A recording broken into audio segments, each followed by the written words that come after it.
Assalamualaikum warahmatullahi wabarakatuh. Selamat sore dan salam sejahtera untuk kita semuanya. Pemirsa dimanapun Anda berada, kali ini saya akan berbincang santai dengan Pak Kiai Taufik.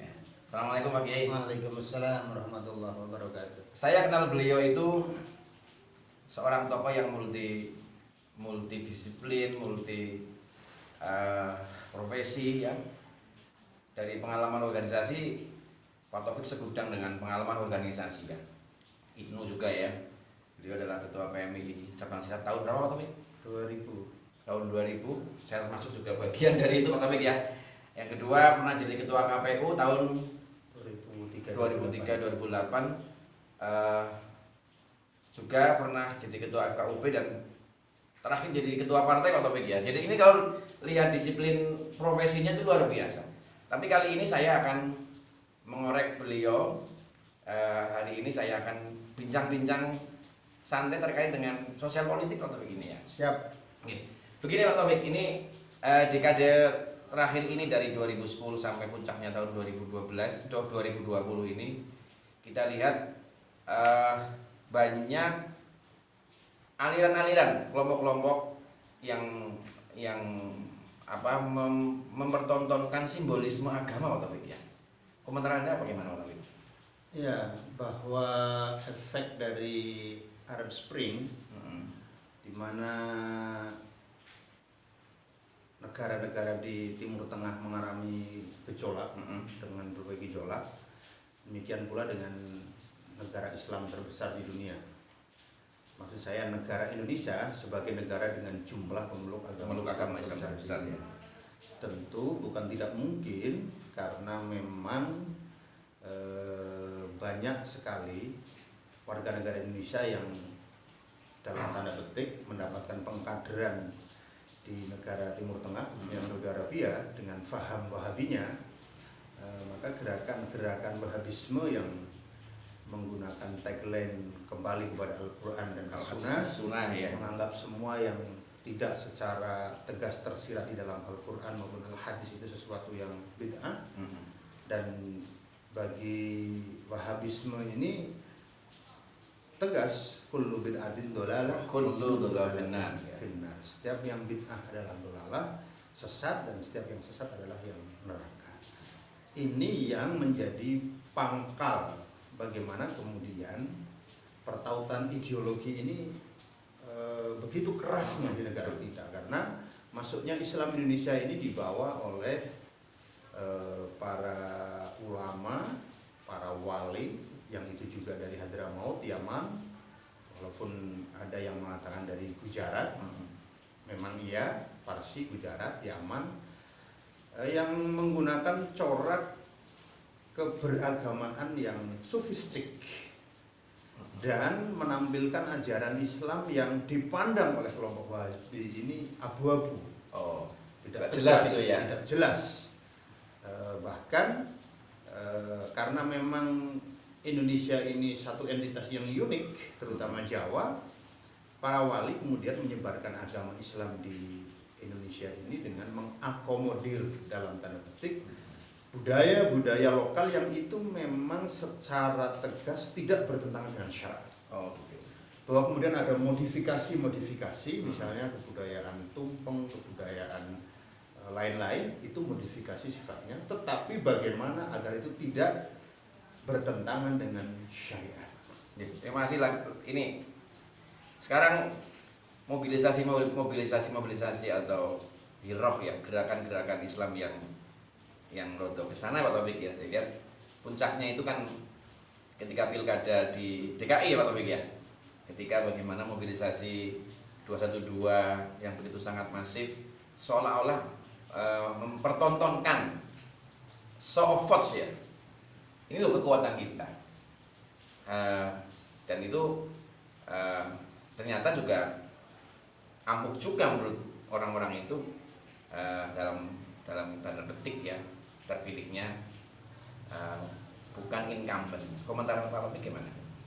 Ya, jadi kasus Pilkada Jakarta itu hanya sebagai pengikat saja. Pengikat ya. Gerakan transnasionalisme, gerakan radikalisme di Indonesia menurut apa yang disampaikan oleh Badan Nasional Penanggulangan Terorisme itu sudah dimulai sejak era 80-an. Ketika kemudian sekelompok orang, jadi tidak sekarang aja ya, memang prosesnya sangat panjang ya. Iya, konsolidasi akumulasi konsolidasi itu bertemu di sini. Ada yang radikal non politik, ada yang di jalur politik, ada yang radikal kanan betul-betul kanan, salafisme wahabisme, ada yang sesungguhnya Ahlus Sunnah, tetapi pola dakwahnya ini sama-sama sih. Keras ya. Nahi mungkar. Baik itu yang memaknai nahi purifikasi misalkan untuk kemurnian ajaran. Saya sebut FPI misalnya. Sebenarnya FPI itu Ahlus Sunnah wal Jamaah. Ajaran mereka senang, mereka bertawasul, mereka bertahlil, mereka cinta dzurriyyatul Rasul, mereka ziarah kubur, mereka juga maulidan, tetapi memaknai nahi mungkar, amar ma'ruf nahi mungkar ini secara kaku. Oh gitu ya. Asyiddatu 'alal kuffar itu bagi mereka adalah melakukan gerakan-gerakan nyata, physically. Padahal tidak seperti itu. Memaknai man ra'a minkum mungkaron falyughayyirhu biyadihi. Maka yadi bagi mereka adalah tangan mereka. Maka sering kemudian mengatasnamakan agama, memukuli orang sampai kita melihat belur ya. Bukan hanya bapak belur. Kita lihat video penyerangan FPI terhadap Ahmadiyah, sudah mati dipukul pakai batu, diinjak-injak luar biasa, digebuk, dibacok, sudah mati Pak. Nah, ini bertemu pada satu pilkada DKI. Karena apa? Yang memang yang musuhnya sama itu. Ya, yang menjadi triggernya ada yang sama triggernya ya. Ada triggernya. Bahwa selama ini kemudian gerakan-gerakan terorisme itu ketika sel jaringan terorisme diberamus oleh Densus 88, kemudian tidak ada sel tidurnya ada, tetapi pendukungnya tidak berani terbuka. Nah, ketika kemudian gerakan Front Pembela Islam ini menjadi trigger, menjadi pemimpin di depan, maka semua hadir di sana. Dan yang kurang ajar lagi, catatan kurang ajar, kelompok yang mengatasnamakan dirinya Hizbut Tahrir Indonesia, yang mereka bercita-cita mendirikan negara Islamiyah, khilafah.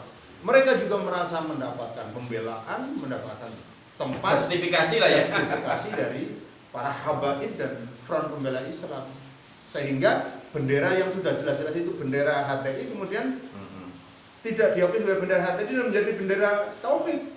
Ketika itu dibakar bendera. Berarti Pak Taufik ya, ini kan kenapa HTI yang sudah berumur bulan tahun di Indonesia baru di eranya Pak Jokowi itu dibubarkan secara de jure dan de facto-nya. Oh iya, kita harus katakan dalam tanda petik, kelompok-kelompok radikal ini bisa jadi dipelihara oleh negara. Oleh negara gitu ya. Bisa jadi. Tetapi tentu tidak ada bukti hitam putih, bukti fisik, tetapi bisa jadi. Untuk kepentingan apa? Bisa jadi kepentingan proyek, bisa jadi kepentingan sebagai alat pressure group untuk menekan kelompok yang berbeda, bisa jadi juga untuk penyeimbang. Ada analisis dari ahli ya, pakar-pakar yang mengatakan pulangnya fenomena sekarang ini, pulangnya KRS itu memang disengaja untuk pemanasan 2024 menurut Anda? Sangat mungkin. Sangat mungkin. Dan itu misalnya politisi-politisi Demokrat misalnya juga sudah mengendus itu. Tetapi ini pulang di masa yang salah dengan strategi yang salah dalam konteks demokrasi loh saya katakan. Kemudian melakukan aneka kesalahan yang itu terus berurutan beruntun. Dan memang karena Habib Rizik ini dipandang sebagai pemersatu. Jadi kalau mantan wakil presiden mengatakan mengapa mereka semua mengidolakan Habib Rizik, karena terjadi kekosongan ketokohan di dalam umat Islam. Yang mengisi itu adalah tokoh yang pandangannya radikal. Mengapa kok begitu? Karena memang begini Pak Basir. Dari 250 juta warga negara Indonesia dengan asumsi 80% muslim, mereka yang mengenal Islam dengan baik, dengan benar, melalui para kiai, para guru di desa, para pengasuh Pesantren lah ya. jumlahnya tidak seberapa. Sementara kelompok-kelompok baru yang ingin mengerti Islam dan mereka melek secara teknologi, mencari Islam yang instan ya. Ya, mencari guru dengan cara bertanya kepada Hadratus Syekh Google. Nah, sementara di Google sendiri, kalau kita bicara Google, searching di Google, yang banyak menguasai media internet itu adalah kelompok sana ya. kelompok. Ini Pak Taufik, ini yang ini fenomena terakhir kemarin ya. November HRS pulang dari Mekah dan disambut begitu luar biasa. Kemudian terjadi penembakan oleh aparat dan yang terakhir adalah ditangkapnya penyerahan diri ya. Kemudian tersangka dan sekarang ada di penjara ya. Komentar Pak Taufik, aparat sudah di track yang benar? Ya, prinsip equivalent before the law, persamarataan di depan hukum bagi kita betul. Di mana bumi dipijak, di situ hukum harus ditunduk. Tidak boleh karena dia punya masa besar, punya pengaruh besar, kemudian hukum bertekuk lutut. Tidak bisa melakukan apa-apa. Memberikan apresiasi kepada. Ya, kami secara khusus memberikan apresiasi kepada TNI dan Polri yang sudah melakukan tindakan-tindakan tegas dalam kerangka penegakan hukum dan pemeliharaan ketertiban dan keamanan masyarakat. Bahwa kemudian banyak yang mengkritik, ini ada apa? Tentara kok nurunin baliho? Oh iya. Hadrizon misalnya. Iya. Ini bukan tupoksinya tentara. Ya, dia aja yang nggak mikir. Pokoknya balihonya, spanduknya itu Provokatif. tidak hanya provokatif, disebar, dipasang dan disebarkan oleh kelompok yang luar biasa masif, intoleran, dan simbol-simbol baliho-baliho itu menjadi alat pemersatu mereka. Maka harus diturunkan. Ini sudah wilayah yang mengancam keutuhan ya. Iya. Mengancam keutuhan. Lagian FPI ini secara tegas mengatakan mereka tidak menerima Pancasila. Mau ngomong apa lagi?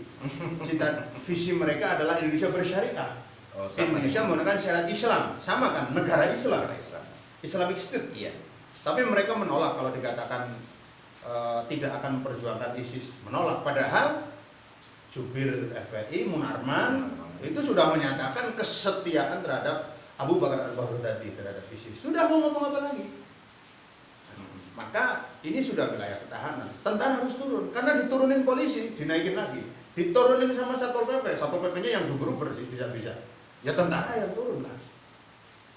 Mungkin yang terakhir Pak Taufik, ada harapan buat masyarakat atau pesan buat masyarakat Indonesia. Kita sepakat NKRI harga mati dan pluralisme atau heterogenitas budaya, kemudian heterogenitas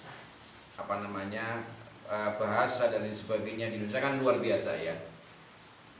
Mungkin saran Pak Taufik bagaimana biar kita tetap bersatu dalam perbedaan? Ya, Ahlus Sunnah wal Jamaah itu bercirikan pertama tawassut, sikap moderat. Moderat itu apa? Moderat itu bisa menerima perbedaan. Yang kedua tasamuh, sikap toleran. Toleran itu apa? Memahami, tidak memusuhi sesuatu yang berbeda. Dan tawazun, berimbang, tidak tatarruf, tidak radikal. Berimbang itu mendengar informasi, mendengar berita juga secara berimbang. Ada yang positif, ada yang negatif. Kita di tengah-tengah. Tidak terlalu ke kanan, tidak ke kiri. Kemudian yang tidak tegak lurus pada nilai-nilai kebenaran. Terakhir adalah amar ma'ruf nahi mungkar. Tetapi sekali lagi amar ma'ruf bil ma'ruf, nahi mungkar bil ma'ruf. Tidak kemudian amar ma'ruf bil mungkar, nahi mungkar bil mungkar, atau amal ma'ruf nyambi mungkar. Lah itu yang paling ya kayak dulu-dulu ya. Mungkin ingat Pak Taufik ya, 2 tahun atau 3 tahun yang lalu ya. Spanduk-spanduk melarang ini kan mau Natal ini Pak Taufik ya. Simbol-simbol umat Kristiani di supermarket diturunkan nih Pak Taufik ya. Ya itu karena sikap intoleransi. Intoleransi ya. Iya, kan tidak ada sifat tasamuh. Intoleransi. Sampai Padahal bertrompet aja didramatisir seolah-olah bukan tasabuh ya, tasabuh. Seolah-olah milik menyerupai sekelompoknya. Ya, padahal Tuhan sangat demokratis. Man syaa falyu'min, wa man syaa falyakfur. Inna a'tadna lil-zalimina naran ahata bihim suradiquha. Man syaa, siapa yang mau ya falyu'min, berimanlah. Wa man syaa, siapa yang mau falyakfur, silakan kafir. Tetapi inna a'tadna lil-zalimina naran. Kami sudah sediakan bagi orang-orang yang zalim, orang-orang yang tidak mau beriman, apa? Neraka. Kekal mereka di dalamnya. La ikraha fid din, qad tabayyana rusydu minal ghayy. Tidak ada paksaan di dalam agama. Karena apa? Qad tabayyana, betul-betul telah jelas minal qad tabayyana rusydu minal ghayy, mana yang petunjuk, mana yang bukan.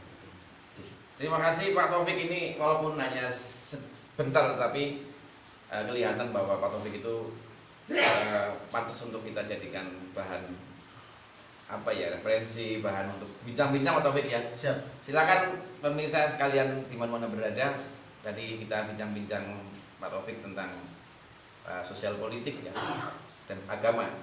Pak Taufik juga seorang guru ternyata Pak Taufik ya. Dia mengelola di MI Ma'arif. Semoga kita bisa bertemu lagi di lain kesempatan di situasi yang lebih menarik dan lebih dinamis. Sekian. Jangan lupa subscribe, like, dan share channel Basit Bahid. Terima kasih. Wallahul muwaffiq ila aqwamit thoriq. Assalamualaikum warahmatullahi wabarakatuh. Waalaikumsalam.